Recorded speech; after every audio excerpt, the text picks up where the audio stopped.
All right, so it is 3:05. We're going to go ahead and get started. Amber,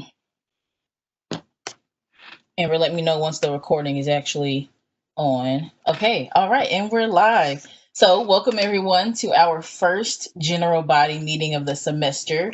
I'm Jasmine Jones, president this semester of Nonprofit Leadership Alliance. I'm an undergraduate student, of course, at Georgia State, majoring in public policy. And I just wanted to welcome you all in. Unfortunately, we can't meet in person due to safety concerns, but I do think that we'll still be able to build community and just a healthy relationship with each other, and hopefully network a bit and help you all get into the nonprofit sector in whatever way you desire. So yeah, Amber, should you and John introduce yourselves as well, or? Okay, I'll give the floor to them. Yeah. So hi everyone, my name is Amber Slider. I am the academic specialist of the Public Management and Policy Department, and I also am campus director of the Nonprofit Leadership Alliance here at Georgia State. Welcome and thank you for coming. Hello to all of our returning members, so excited to have you back. And hello to all of our new members. I'm excited that you guys found us, and I hope that today's meeting will help keep you interested. And if you have any questions, you can always contact me or Jasmine or John, who will introduce himself next. Yes, thank you. Thank you, Amber. And I am John O'Kane. I am a professor of practice and the outreach director for the Nonprofit Studies program. I do a combination of teaching, helping to identify internships, positions in the community, and really connect the nonprofit program to the community. I am now in my 31st year of teaching at Georgia State. All of that was either part-time or now half-time while I was either working or semi. So it's my pleasure to students each and every semester.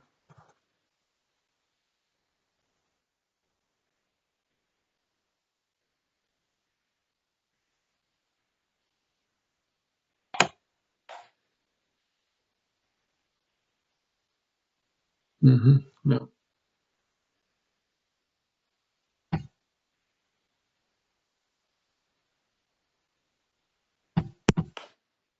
Is anyone else having trouble hearing? Yes, Jasmine is muted. Yes, I am. Hi, psych. It was on There mute. she is. Now we got her. Okay. Just went through my whole spiel. Okay, so now that you all can hear me, I'm just going to do a really quick presentation just to familiarize both our new and returning students with what NLA is. This slide on screen, I'm not going to read the whole slide, but this is just a little bit of information about us. We are the Georgia State chapter of Nonprofit Leadership Alliance, but there are actually 40 or over 40 chapters nationwide, but we are proud to say that the Andrew Young School is one of the leading chapters in the NLA network. So we're very excited about that. For those of you who are, on the fence about whether or not you want to join, again, we're a top chapter, like it's a no-brainer. Come on, to the dark side. We exist to strengthen the leadership of the social sector and sustain the ability of nonprofits to fulfill their missions with a talented and prepared workforce. And one thing that I personally really love about our club, I was able to get a job from this club. We're very intentional on providing opportunities that actually make sense. So yes, we have fun. Yes, we try to build community and do cool stuff, but we also are very clear about like these are the things you should expect once you get into the nonprofit sector. These are the things employers are looking for. These are ways that you can become a competitive candidate. So while again it's super cool to join us, joining NLA also will help you get a job, and that's what we're all ultimately in school for. So just please keep that in mind throughout the presentation as you see us post things on social media. That is our primary focus of helping you understand the sector and then be employed within the sector, and then hopefully come back and be a guest speaker and continue to participate in Nonprofit Leadership Alliance in some way throughout your career. So moving to the next slide. Sorry, I'm moving a little bit fast. So for those of you who are interested in becoming a member, you can check out our website, which I'll have, I think, linked later on, or you can shoot Darian Vason an email. Her email address is on the screen. She is our amazing graduate assistant, and she can help you, or she can assist you with finding that application and answering any questions about membership once you, again, decide to join. And then this little graphic over here just gives a couple of our requirements, both on the national level and then as far as being a member of our club. And for anyone interested after the meeting, I have no problem sharing this PowerPoint with you. Just drop your email in the chat box and I'll get connected with you. Now, we also offer an internship match program. This program is exclusive for NLA members who have joined and gone through our full application process. Again, you can get details on how to join from Darian, but this one thing that's really interesting about our, I'm sorry, getting a little flustered. Our internship match program is very beneficial. A lot of internships do not offer a salary, but one way that our program can help students who secure an internship is that as long as they offer you some form of payment or like a stipend, if you're a member and have completed our requirements, you are eligible to receive a match from us. So I think we match up to $500. Please correct me if I'm wrong, Professor O'Kane. I believe we match up to $500. So if they offer you, say, $250, then we can match what their income offer is with $250. And so for that semester, you'd earn $500, which is still not a lot, but is better than zero. Thanks to you being a part of our program. So for more information on that, you can either reach out to me or Darian or Amber, and we'll make sure we'll get you all the proper paperwork you'll need to sign up for that. And Jasmine, that's right. The match is offered per semester. Thank you, John. And so now I'm going to hand it over to our guest speaker, Mr. Aaron Fisher. He is the founder of the Atlanta Rescue Dog Cafe, and we're super excited and super grateful that you've decided to be our guest speaker, and we're excited to see what you have for us today. Thank you so much, Jasmine, and thank you, Professor O'Kane, for inviting me. It's a pleasure to be here, y'all, and can everyone see I'm sharing my screen with you?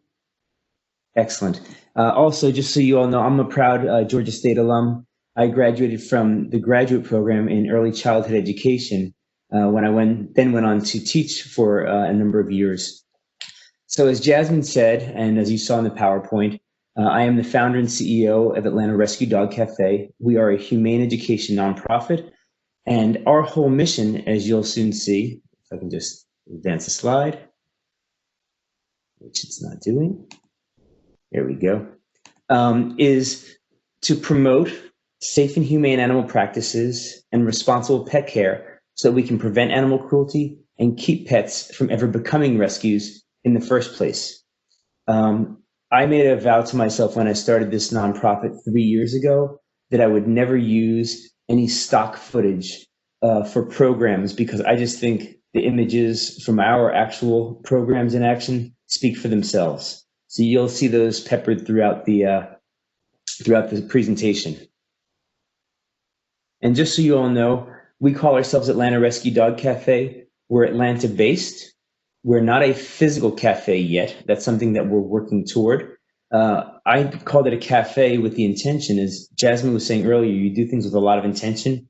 We do that as well here in our area of the nonprofit world. And that is, a cafe is a place where conversation and community come together. So what we're trying to do is change the conversation within the community for how we think about animal welfare and animal rescue. And contrary to popular belief, we don't actually take in or adopt out dogs or cats for that matter. What we do is we focus on preventing pets from ever becoming rescues in the first place. Just a little bit of background about me. As you see, I'm the founder and CEO of the organization. I both worked and I volunteered for 12 years in animal welfare and various shelters, rescue organizations here in Atlanta, Washington, D.C., Arizona, and overseas. As I mentioned earlier, I taught elementary school for 7 years. I taught 3rd through 5th grade, both here in Atlanta, in Chicago, and in Arizona. And I kind of developed a love of working with kids and education in general during my undergraduate years while at Emory University. I was actually a Middle East Studies and Political Science major.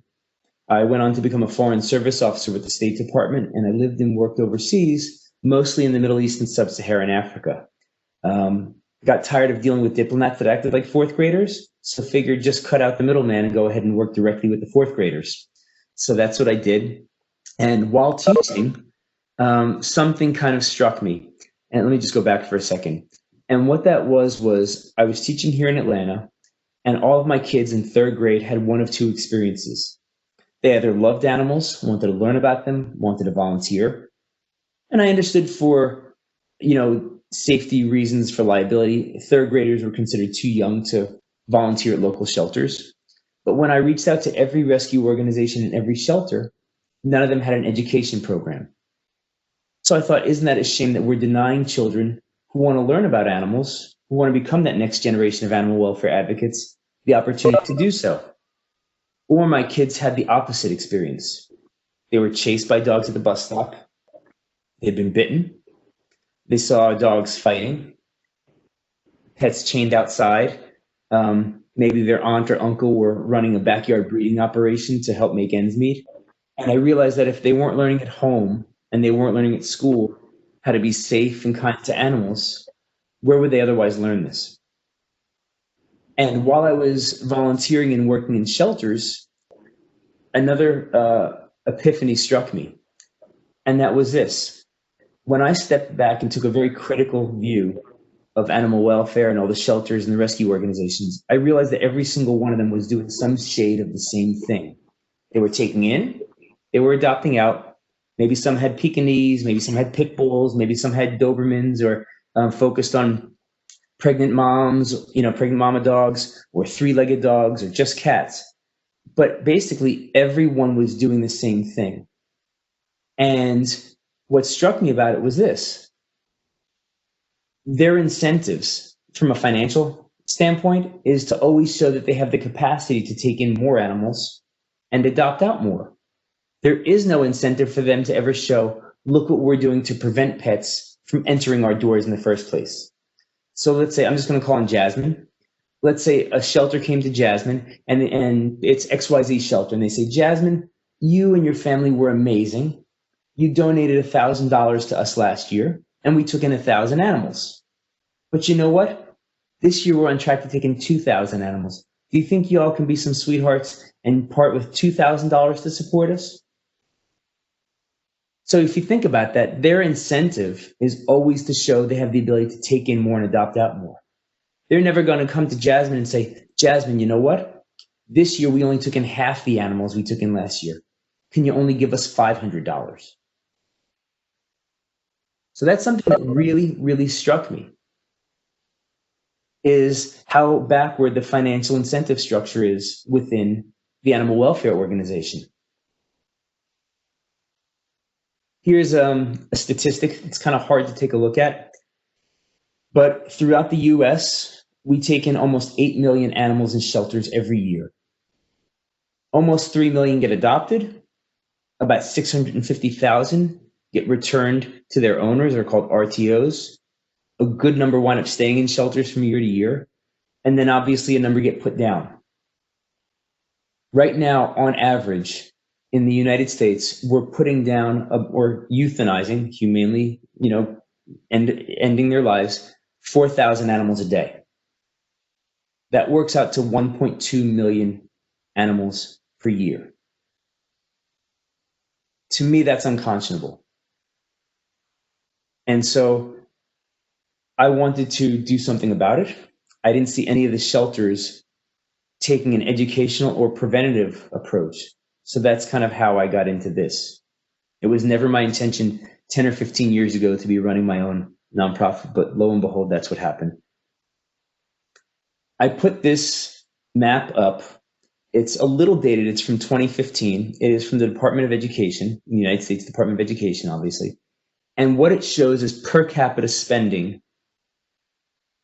on general education. So from kindergarten all the way up through high school.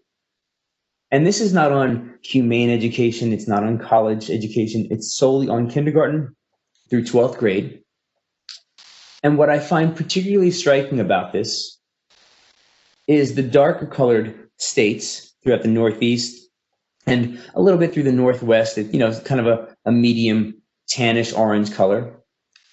They're disproportionately outspending the southern, southeast, southwestern counterparts. So, for example, we expect a teacher in Georgia to do with 1/4 of the resources of his or her counterpart in, say, Connecticut. In Connecticut, they spend on average about $26,000 per year per student.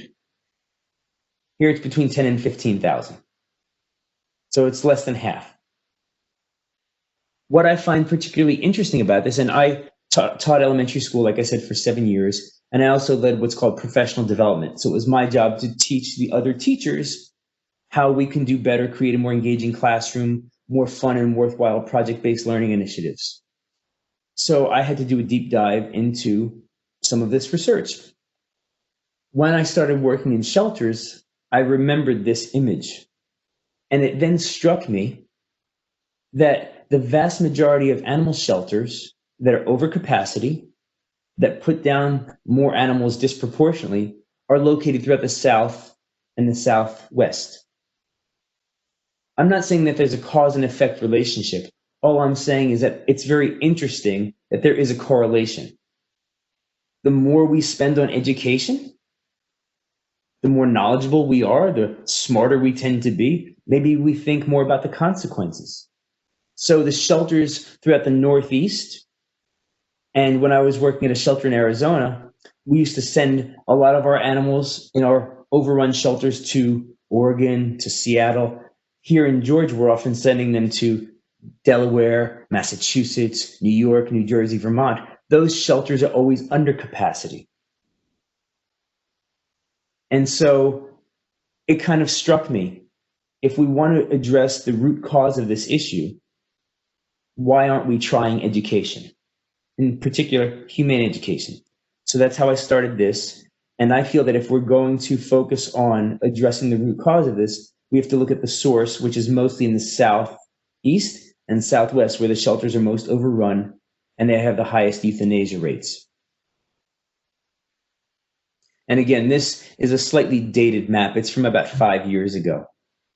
But educational spending has not improved markedly since then. What's also of interest, and this is something that is out of our control, you'll probably notice that the states throughout the South, it tends to be warmer, which means you have longer breeding seasons. More cats and dogs are outside for longer periods of time. So kitten and puppy season tends to be much more protracted than, say, it is in North Dakota or Minnesota, where it's really cold for longer snaps. So animals tend to stay inside. They don't have that opportunity to breed.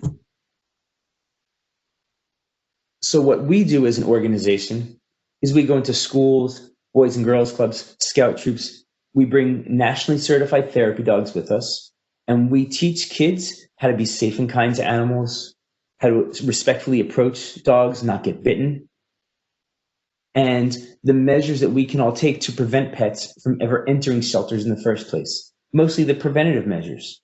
What are those? For example, let's say Amber sees a dog wearing a collar. In Amber's mind now, that dog belongs to someone. If she sees that dog walking around in her neighborhood, she's much more likely to want to approach and help it, because in her mind, the collar indicates that it's a pet, and it's much more likely to be socialized. As opposed to, say, Professor O'Kane seeing a dog or a cat wandering around with no collar and no ID. Now we assume it's a stray. We don't know if it's well socialized, and we're a lot less likely to want to help it, which means that dog or that cat is more likely to wander around, bite a child, wind up in the street, get hit by a car, wind up in a shelter. So collars with ID, making sure that information is up to date, helps prevent pets from ever entering shelters in the first place. What else? Pets that are microchipped. Microchip is literally the size of a grain of rice. It's not a GPS or a tracking device. It's a data storage device and has the same information that should be on the collar. Name of the owner, name of the pet, address, maybe email, phone number. So that way, if, let's say, Aisha finds a dog, she can bring it to her local vet. They can scan it for a chip with something that looks kind of like a phone. It's a microchip scanner, pulls up the information, and we can then return the animal to its owner so it never winds up entering a shelter. Same thing with vaccines. Heaven forbid a dog or a cat bites. If it's vaccinated, if it's wearing its collar with ID and up-to-date information that it's licensed with the county, and it bites someone, we now know that it's not going to spread rabies, so therefore it's less likely to enter a shelter and be quarantined. So these are some of the preventative measures that we can all take to keep pets from entering shelters. One of the things I think that's really interesting right now is we're in the middle of this awful pandemic. Lots of these animal shelters have had a run on cats and dogs because people think I'm going to be home for a long time. Now's a great time for my family to adopt a pet. That's wonderful. And a lot of them are celebrating this, saying, look at us, we're empty for the first time, or we're only at half capacity. So then here's a question I want to pose to you all. How does that shelter then justify its existence if there are no animals there? If it's only operating at half capacity? Do they ever come to us and say, Darian, we only have 50% of the animals. Can you help us out with just 50% of the money? There's always that incentive to show, look what we're doing to take in and adopt out more. There's no incentive on the part of the shelters to say, we're empty.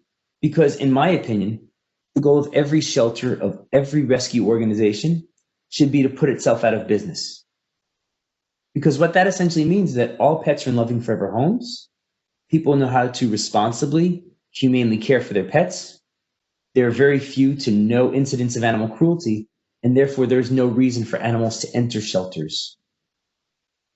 But unfortunately, that's not the way it's structured in this country.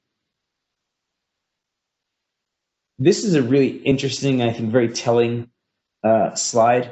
I normally don't like having this many words on a slide, but I just thought this is a very salient image, as well as the data. So this is from 2009, and this is from the Journal of the American Veterinary Medical Association. And if you look at it, microchipped dogs have a better than 50% chance of returning to their owners. Non-chipped ones only above 20%. Cats without a chip, just under 2% of the time are they likely to return to their owners. Why? Cats don't have the same sense of smell of dogs. They're also much more likely to wander farther from their home territory than dogs are. But a microchipped cat, it stands an almost 20% chance more of being returned to its owner than a non-microchipped cat.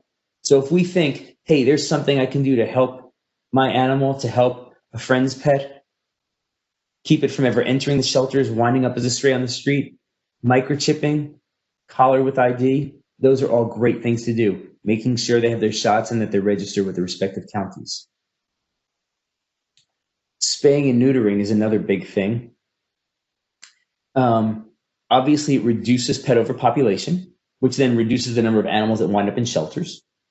It reduces aggression because cats and dogs that are spayed and neutered aren't likely to fight for a potential mate. The middle top box is a very interesting one because it also reduces roaming. And people say, well, how does an animal being spayed or neutered reduce its likelihood to roam? Because when the other animals in the neighborhood are going through heat or feeling those urges, your cat or dog isn't.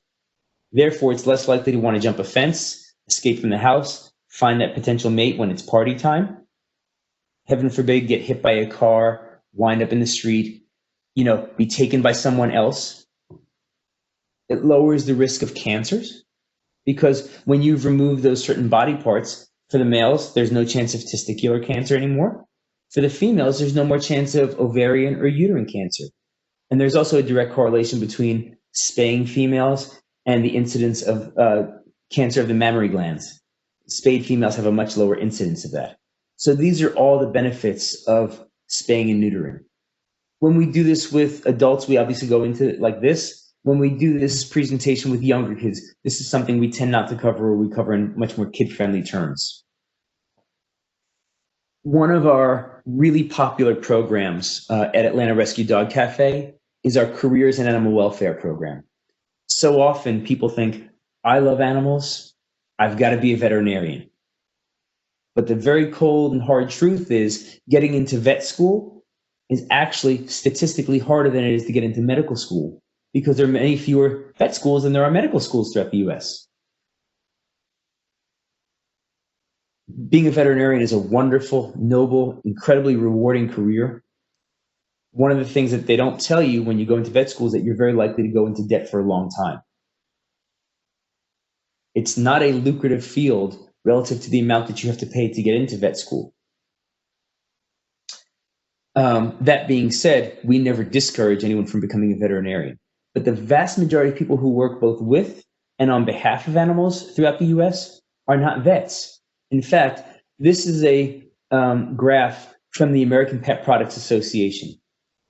Here's something that's really interesting to think about. If someone is born into poverty in Atlanta, they only stand, statistically speaking, a 4% chance of moving out of that socioeconomic status into a non-poverty status. 4% chance. But interestingly enough, the pet services industry and pet products industry has grown by a factor of 4 in the past 25 years. So in 1994, we as a country were spending about $16 billion on our pets.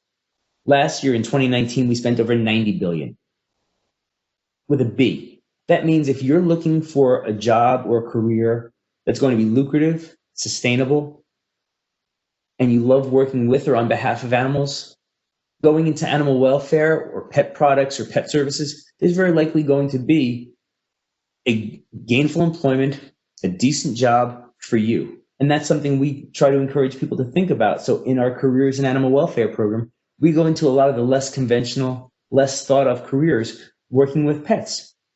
Someone can be a dog walker, a pet sitter, and be making over $60,000 a year with nothing more than their phone or a tablet, being licensed and bonded, have a good pair of walking shoes, and you don't need to go more than 3 miles from your home, and you're your own entrepreneur. Just here in Decatur, there's a dog bakery called Taj Mahal. For the past 14 years, someone has been running their own company. They love math, they love animals, they want to be an entrepreneur, baking specialty dog treats. 20 years ago, that would have been unthinkable. So these are just some of the careers we're hoping to get people to start considering.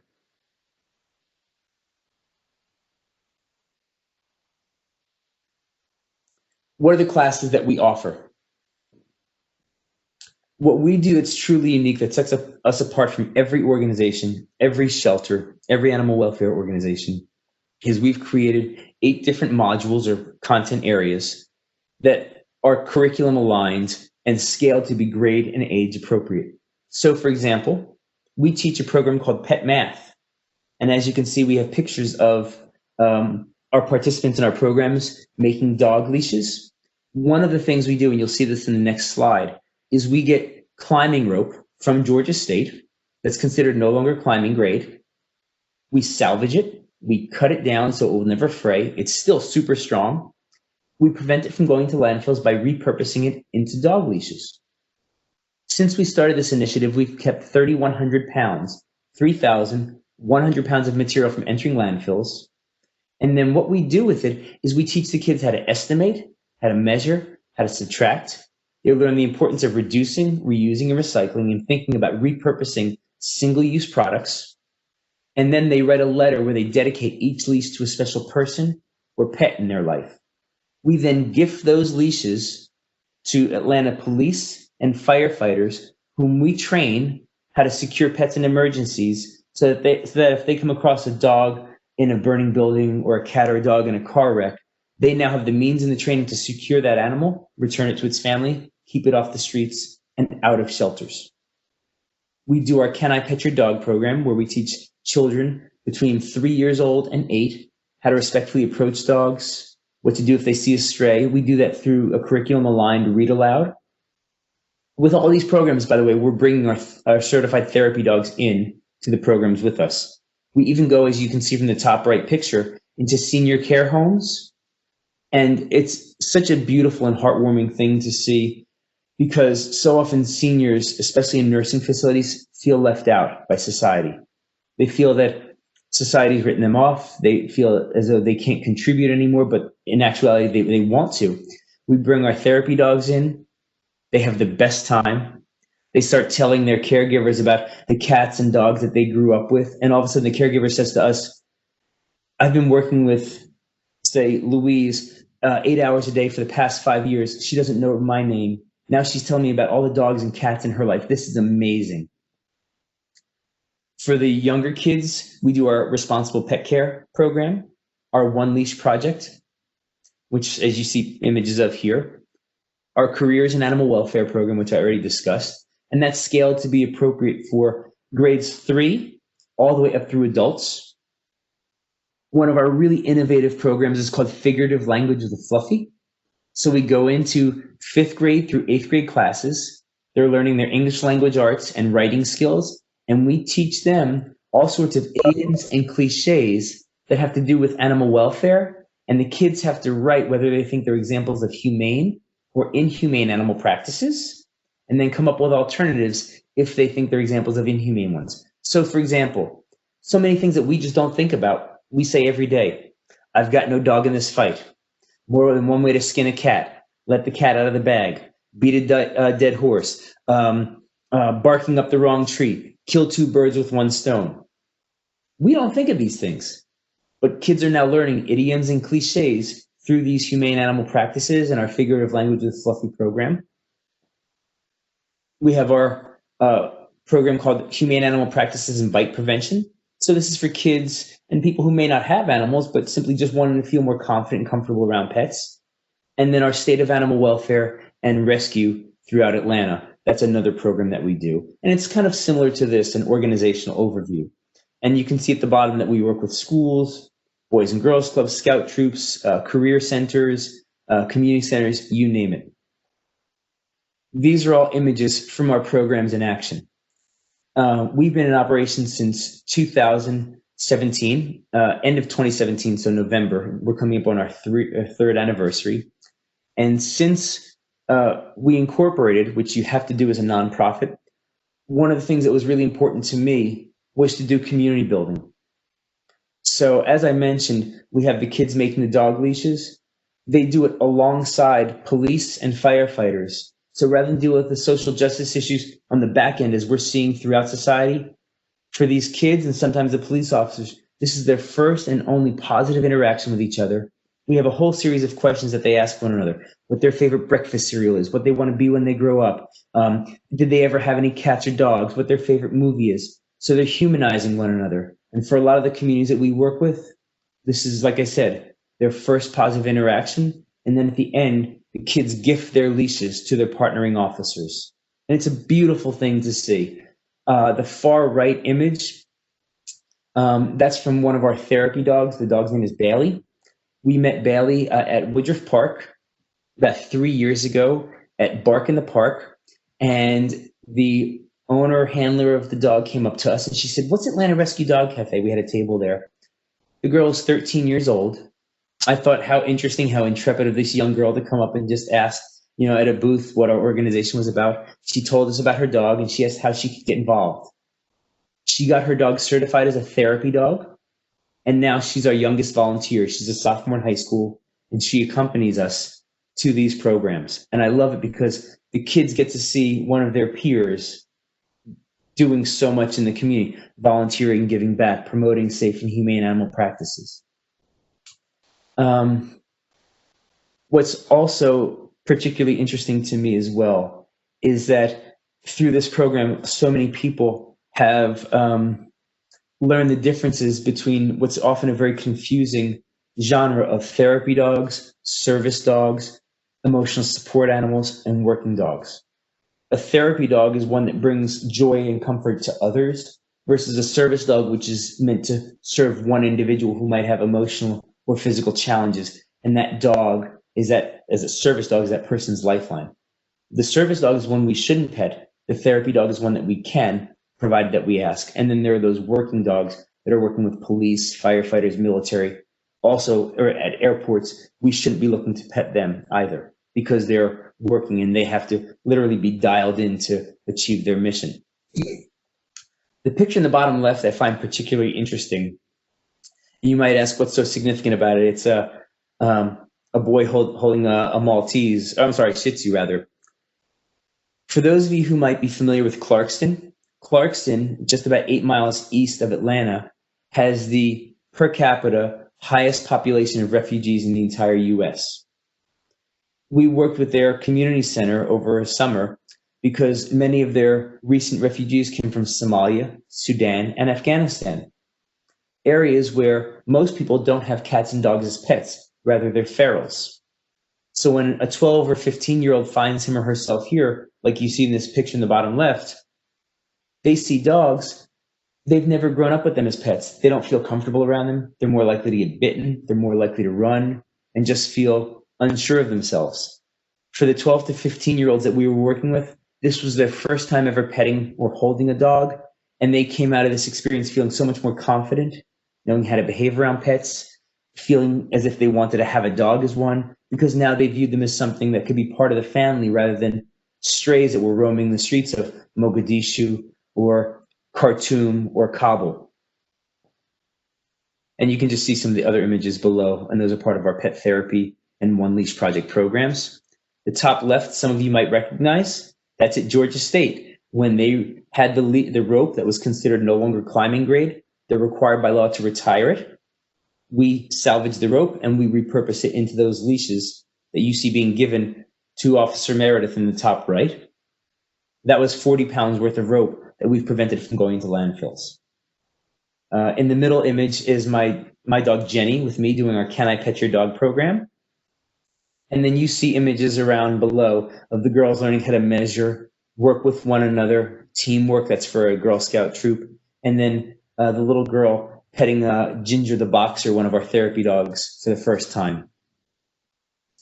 One of the things that's really important in the nonprofit space, you're going to be asked a lot, how do you measure impact? How do you know you're succeeding?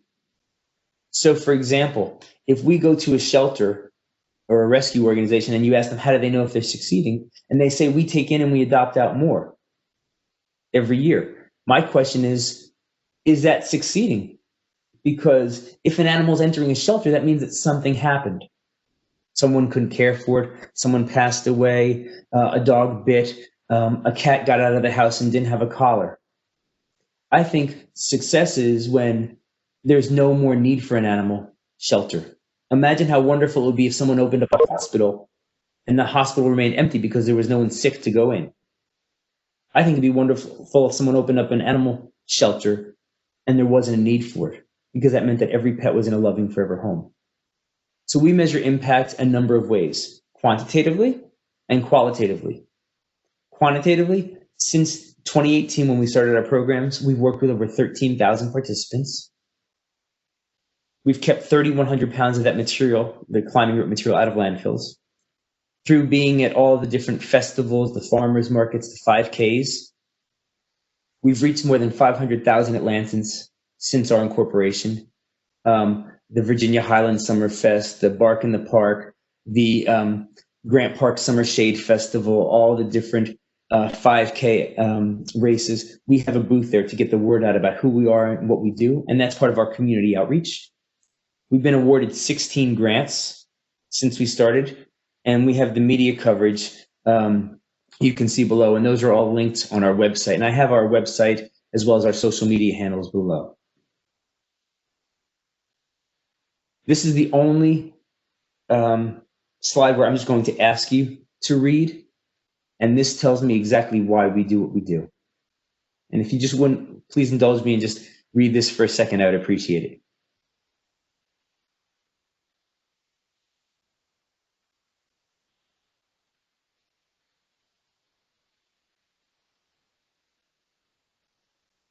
Just give me a thumbs up when you're done. I know. Thank you. So the picture of the little girl, the top right, was at that birthday party. That's her meeting Piggy the Pitty, one of our therapy dogs, wearing a tutu. And that was this little girl's first time petting a dog. The picture below is of that same little girl with her new dog, Toby, 1 year later. This was an unsolicited email that we received from the mom. No one goes into the nonprofit space to make money. Now, I'm not saying you shouldn't make money, that we need to in order to sustain our organizations, to sustain our impact. But this is why I do what I do. I like to say that we help people, pets, and the planet. Children, community building, animals by keeping them out of shelters and in homes, and the planet through our One Leash project. And these are pictures of some of my past dogs with our Read to a Dog program. The one in the middle is of the dog Piggy the Pitty at that birthday party. And then the one on the far right is of a dog of mine that since passed. His name was Pepper, and we call that Pepper in mid-flight with his ears up, catching a ball. I just want to say thank you all. I really appreciate it. It's such an honor to be able to address you, to share with you the impact, the role of our nonprofit. And I'm here to answer any questions you have. I'm going to stop sharing my screen, and I hope you all enjoyed this. Yes, we definitely did. Thank you again, Aaron. So I have a question to start. Well, first, before my question, for our student participants, if you are comfortable being on screen and you want to ask your question on screen, you can do that. Just drop a star or something in the chat, and I'll know to call on you. If you want to just type out your question in the chat, I'll read it out for you, just whichever you're more comfortable with. Now, my question, Aaron, is about your virtual fundraiser. You didn't talk about it, but that's how I kind of was made aware of you with your virtual fundraiser that you did. I want to say a couple of weeks ago. Could you talk a little bit more about that? And maybe how your virtual fundraiser that you had to do recently is different. Of course, it was virtual, but different in other ways from previous fundraisers you've had to do for your organization. That's a great question, Jasmine. So for a nonprofit to have financial health, you have to have multiple streams of revenue. You can't rely just on grants. You can't rely just on donations. You can't rely just on programming fees, because if any one of those were to dry up, you're no longer financially sustainable, and therefore you can't have long-term impact and achieve your mission's goals. So when we first started this nonprofit, we wanted to have a healthy mix of revenue sources. We now have 5 streams of revenue: corporate sponsorships, donations, grants, sales of merchandise, and programming fees. Now, when I say programming fees, that means when a company or a private school asks us to come in, we ask them for a programming fee. We never turn anyone down, however, for not having that in their budget, because then we would only be catering to the haves rather than the have-nots, and that defeats the whole purpose. To get to Jasmine's question, we had a summer virtual dog walkathon. You might be asking, what is that? So what we did was, my summer intern, this was her long-term summer project. She had additional daily and weekly duties, but this was her big project, her capstone. We put together a virtual dog walkathon where we invited people all over the world to sign up. We had no cost to sign up. If they wanted to make a donation, they could, and to then fundraise on behalf of the organization. We, as I mentioned before, we're Atlanta Rescue Dog Cafe. Prior to the pandemic, we were reaching about 500 students per month. Since the pandemic, we're actually reaching about 1,000 students per month, because everyone's looking for virtual programs: libraries, schools, boys and girls clubs, universities. Geography is now irrelevant. So what that means is we're able to offer our programs everywhere. So we launched this virtual fundraiser. We reached people way outside of Atlanta, and that would normally fall outside of our traditional market or demographic that we'd be working with. Our goal was to raise $2,000 over a weekend. Very modest, but achievable, $2,000. We had people sign up, again, for free. If they wanted to donate, they could. And the reason we did that was that we realized we're having tough times as a country right now, financially, health-wise, just professionally. Things are really challenging. So we wanted everyone to be able to participate regardless. And we didn't want someone to feel like finance was a barrier for them getting out of the house, walking their dog, showing that they could have a great experience getting out and exercising with their pet, and showing off and sharing that with others. So we had 120 people from 15 states: Arizona, Texas, Oregon, Washington, North Carolina, Connecticut. When you think about it, they signed up, they donated, they paid to do for us what they could do for free from anywhere, took pictures of their dogs, videos, walking, sharing. We raised $5,000 over a weekend, 250% above our goal. And what's really interesting is, and I think this is something that we all in the nonprofit space need to start really thinking about very hard, is not looking at fundraisers in the traditional sense. The gala, the dinner dance, and so forth, the silent auction, because now fundraisers also need to double as community outreach efforts. Use it as a chance to engage people that otherwise wouldn't be aware of who you are. It's a brand awareness thing. It's community outreach. It's mission achievement. It's also fundraising. Also, this diversifies the demographic of who we would otherwise be appealing to. Think of who normally goes to a dinner dance, who pays $250 or $1,000 to sit at a table. We're democratizing fundraising and community outreach to help us achieve and sustain our mission.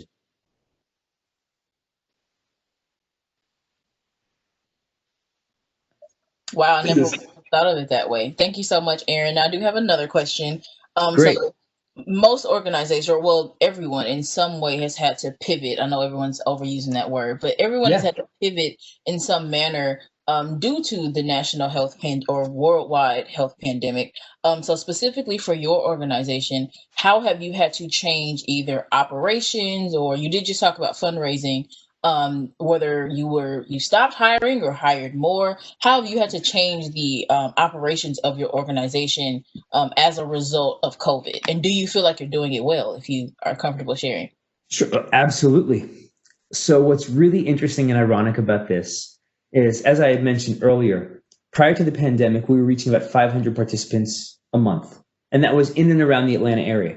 I live in Grant Park, so for me, anywhere that's within an hour's drive, I would go. Occasionally, we'd go out to UGA. We had a number of programs there, and that's a little, farther afield than we would normally go.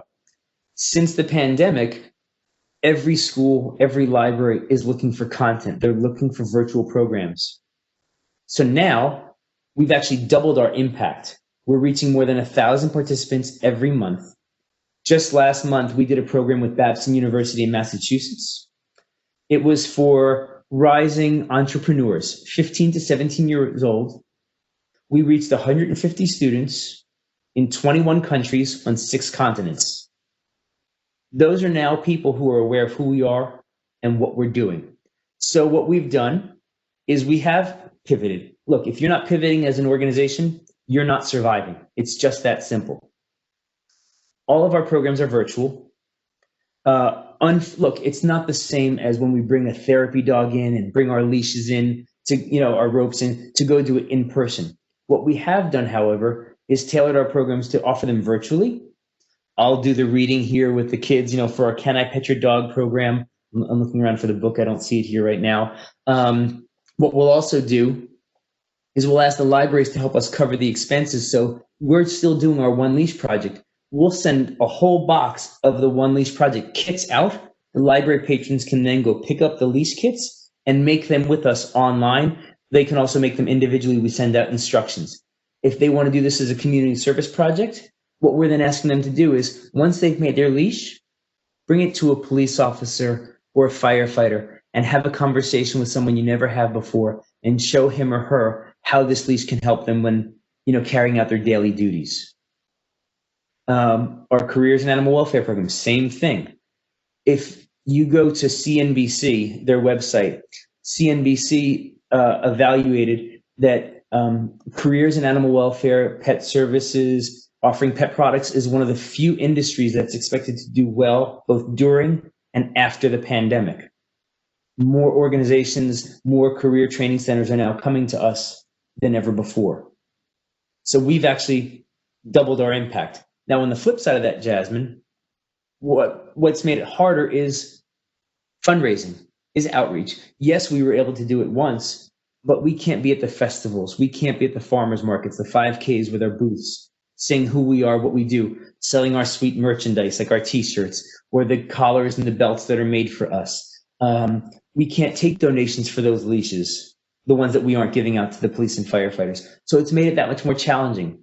So what that means is we have to leverage those relationships in writing. I always write handwritten thank yous. Reaching out to our donors, our supporters, the corporate sponsors on a regular basis like this to say, hey, we're still doing this. We haven't closed shop. So that's something that's really important. The other thing is, and by the way, Jasmine, who was the question from? Oh no, that was just my personal question. Oh, you're okay. One of the other things is this. As I mentioned at the beginning, our goal is to open up a nonprofit cafe. So we call ourselves a cafe because it's where conversation and community happen. But the 3-year goal is to open up a space where we can sell lattes and espressos and coffees, so keep you all caffeinated. And you can come in and get your drink and watch these therapy programs going on, knowing that a portion of your sale supported these programs that you see happening. We also want to continue to be able to do those in the community. As a result of COVID, 2 things have happened. One, we've pushed back that goal a year. That was a 3-year goal. And why didn't we start out doing that? Very intentional. Because we wanted to show over 3 years what we're doing as an organization, keeping admin and overhead costs to a minimum, maximizing impact, and then at year 3, presenting to the public saying, look what we've done. Now won't you help us building that cafe, getting that space so we can offer these programs, and imagine how much more of an impact we can have. The other thing it's made us do is this, reevaluate that model. Because think of how many restaurants and businesses are closing. Having a brick and mortar space would be an expense that we don't want to have right now. So what we're looking at doing, hopefully when we're on the other side of the pandemic, is rather than opening up that cafe right away, partnering with cafes that have an outdoor space so we can do those programs at those cafes, be more forward deployed in more diverse geographic areas, see how the cafes are being run, what we like, what we don't like, and then think how would we tailor that to run our own space. Erin, can you comment, do you offer internships? You referenced a student you had doing an internship. Yes, so we do offer internships. We currently have 3 interns this semester, so we're not looking for any interns for the fall semester. However, for next semester, we are. We have them in 3 primary cones. One is in research, so helping us to, look, we make a lot of bold claims. I'm looking to change the conversation in and around animal welfare. I want to make sure that the claims that we're making are well-founded with accurate data. So we want someone who really wants to nerd out and loves to do that research. We also look for someone who helps out with community outreach. Right now, it's obviously mostly virtual, helping us to get into those schools, boys and girls clubs, libraries. Once we're on the other side of the pandemic, it's helping us to then go to those farmers markets and 5Ks and engaging with the public and explaining who we are and what we do. And then the third area is a marketing assistant. So finding the best ways to tell our story. I'm 45 years old. I'm an old fart. I don't know the best ways to leverage social media, Instagram, Facebook. I'd still be on MySpace if it were up to me. So I'm looking for people who can help us best tell our story in the most engaging format. And I want social media to work for me. I don't want to have to work for social media.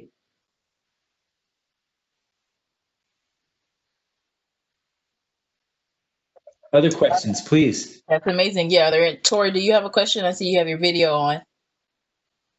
I don't. I'm actually I'm one of the interns for the fall semester, and I'm just checking in and kind of occasionally just saying hello.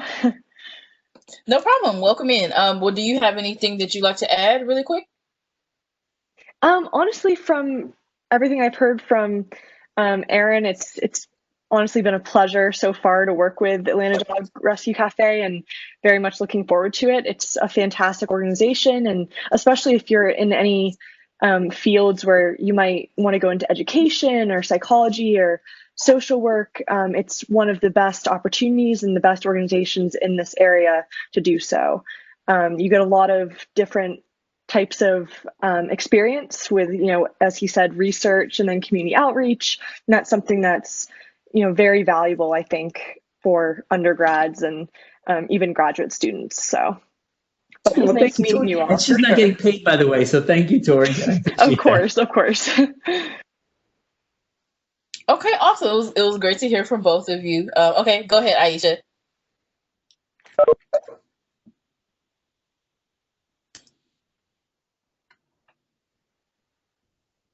Oh, wait, we can't hear you. Aisha, if you want to type it in the chat, you can do that. Or maybe turn up the volume on your computer. One of the other things I did want to say before we all have to go, oh, her alarm went off and disconnected her. Sorry, Aisha. One of the things that's really important in the nonprofit space is we have to be really, really resourceful. So, for example, website design, auditing, or accounting rather, marketing, brochures and materials. I don't pay for any of that. I go through nonprofit platforms where we get. Thank you, Phil. Thank you for joining us. I appreciate it.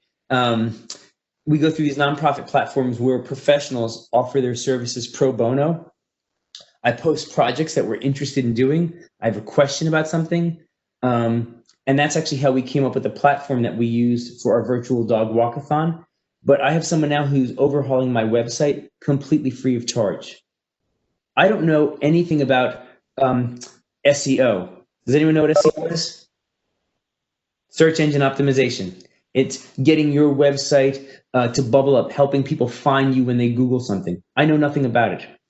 Through one of these platforms that I use, I have someone who's donating his time and his expertise every week for an hour. He's coaching me how to do that, teaching me how to use SEO, how to Google my business.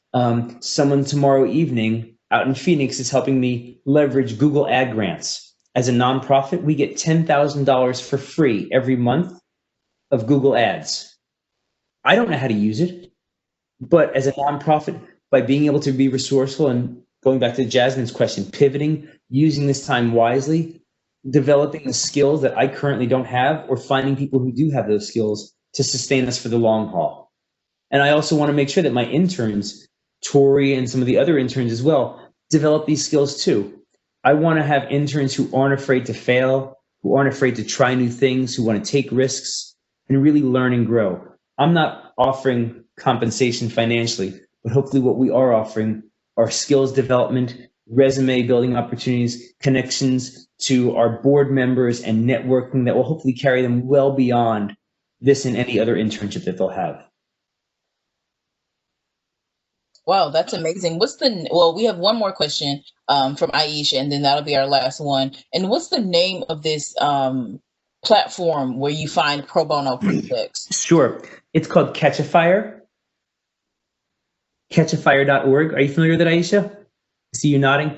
So what I love about Catchafire is it shows you what the monetary value would be if you had to pay for this service on the market. So since July, since I just found out about this, and we got sponsored for this through the Community Foundation of Greater Atlanta, it shows me that since July, Atlanta Rescue Dog Cafe has saved over $16,000 for services that we otherwise would have had to pay for. That doesn't include the $5,000 that we raised through the platform that we found out about as a result of working with a fundraising expert and events planner in New York that we never otherwise would have been connected with. So it's being resourceful and finding people who are behind your mission, who like what you do. And again, that came from an intern's summer project. That's amazing. Okay, What's so up? on to our that's amazing. I'm super excited for you, and I'm gonna mention this to my boss when I go in on Friday. Because we're trying to plan. And I was actually just talking to someone on Friday about SEO and kind of trying to revamp our social media. And he did offer to work with us pro bono just because he's a close friend of my director. But we need a lot of help. We only have like 3 employees at my organization, so that'll be super helpful for us. So Aisha's question is, let me just read it from the chat. Or Aisha, did you want to say your question now that you're back connected? No, okay. So here's Aisha's question. As this is a relatively new concept, did you encounter any difficulty getting buy-in from corporate sponsors, etc.? how did you convince these corporations to back your organization? Or if there were any like individual funders, how did you convince them to invest within your org? Sure. So that's a great question, Aisha. So that's one of the ways that we've been impacted through COVID. Oftentimes when we had that forward presence at the farmers markets, at the big festivals where you had 60,000 people coming to the Cabbagetown Chomp and Stomp, or the Kirkwood Spring Fling, or the Washington Park Jamboree, people would come up to us. They'd say, Atlanta Rescue Dog Cafe, what is that? And they'd see the pictures, the laminated images all across our table, and they'd say, how can I help? So they would often come to us. Also, friends who work for companies, board members who have connections, I would say to them, you're a board member, you work for this company, can you get us in? Let us do a lunch and learn. We'd go in, we'd do a lunch and learn, we'd make leashes right there, and we bring our therapy dogs in and let our volunteers start giving their spiel, telling about how this has impacted them, how they got their dogs certified as a result of this, how they've been able to volunteer and promote these safe and humane animal practices and see kids who've now had the first positive experience with pets. And then right away, it's a fairly quick thing to get them, on board. One of the challenging things, though, Aisha, is that we're asking people to think differently, because so many people who love and care for animals, support shelters, we have to ask ourselves, have we spayed, neutered, have we rescued, have we adopted our way out of pet overpopulation or animal cruelty? And the answer is no. And so what we're saying is, let's try a different approach, because it costs hundreds to thousands of dollars for every animal that enters a shelter, feeding costs, medical costs. It costs us on average $8 to $10 per child to educate. So we're saying, let's at least approach it from an educational, preventative standpoint.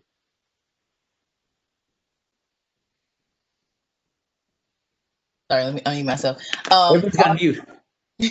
Thank you again, Aaron. We just have a few more quick things, just a couple more slides. And thank you again to all the students. I know some of you did have to leave early, but again, we're recording this and we will definitely share it with you all. So just give me a moment to share my screen.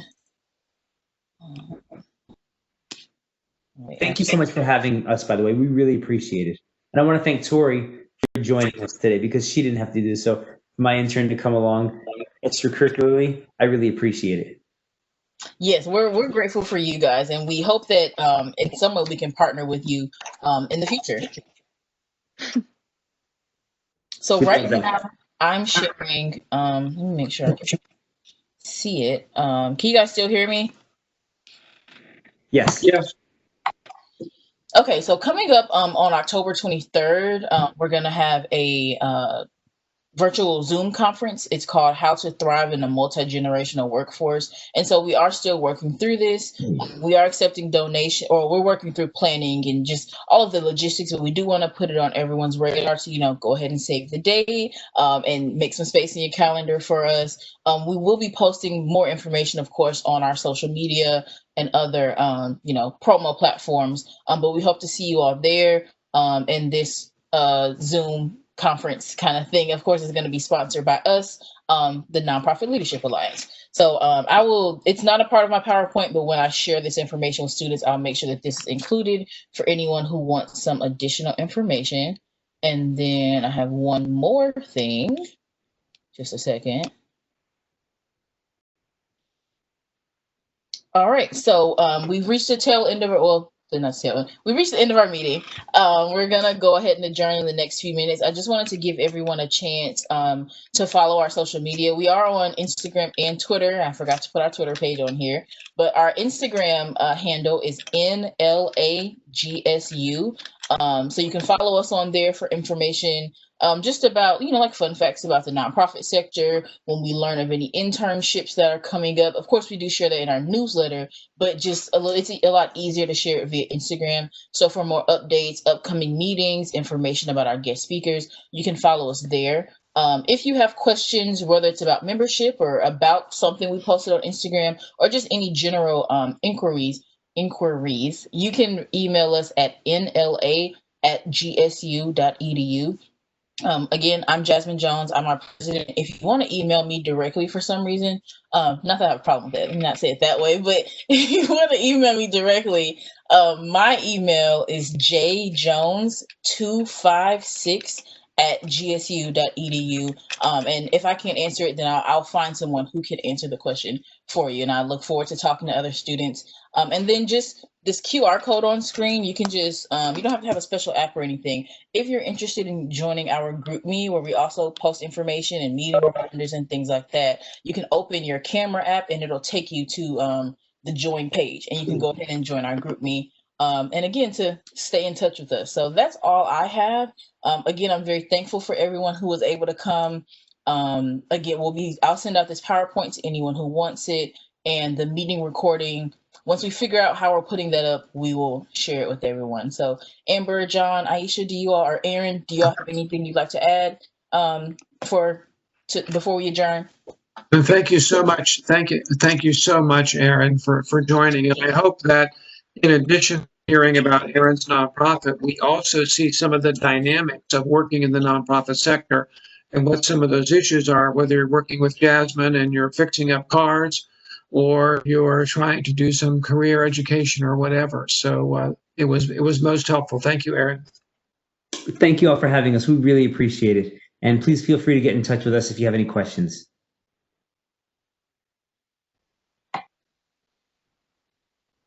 I'm on mute again. Okay, awesome. So that's all we have for today, guys. Again, thank you so much for joining.